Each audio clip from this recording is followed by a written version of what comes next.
ನಮಸ್ತೆ. ಎಲ್ಲರಿಗೂ ಅಕ್ಷಯ ತೃತೀಯ ಹಾರ್ದಿಕ ಶುಭಾಶಯಗಳು.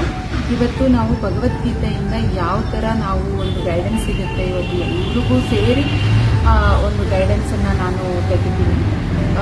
ಏನು ಬರುತ್ತೆ ಅಂತ ನೋಡೋಣ.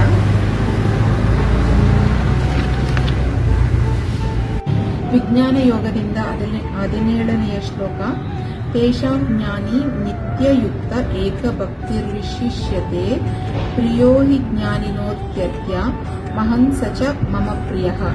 ಅಂದರೆ ಶ್ರೀಕೃಷ್ಣ ಪರಮಾತ್ಮ ಹೇಳ್ತಾನೆ, ನನ್ನಲ್ಲಿ ಸದಾ ಯಾರು ವಿಶುದ್ಧ ಭಕ್ತಿಯುಕ್ತ ಸೇವೆಯಿಂದ ನನ್ನ ನಿಮಗ್ನವಾಗಿ ಅವರನ್ನು ಪೂಜೆ ಮಾಡ್ತಾರೋ ಅವರು ಅತ್ಯುತ್ತಮರು ಅಂತ.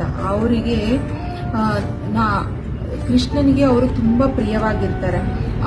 ಯಾವುದೇ ವಿಚಾರಕ್ಕೂ ಬಂದ್ರೂ ಅವರು ಸದಾ ಕೃಷ್ಣ ಅವ್ರ ಜೊತೆಯಲ್ಲಿ ಇರ್ತಾನೆ ಅಂತ ಹೇಳ್ಬಿಟ್ಟು ಶ್ರೀಕೃಷ್ಣ ಪರಮಾತ್ಮ ಹೇಳ್ತಾರೆ.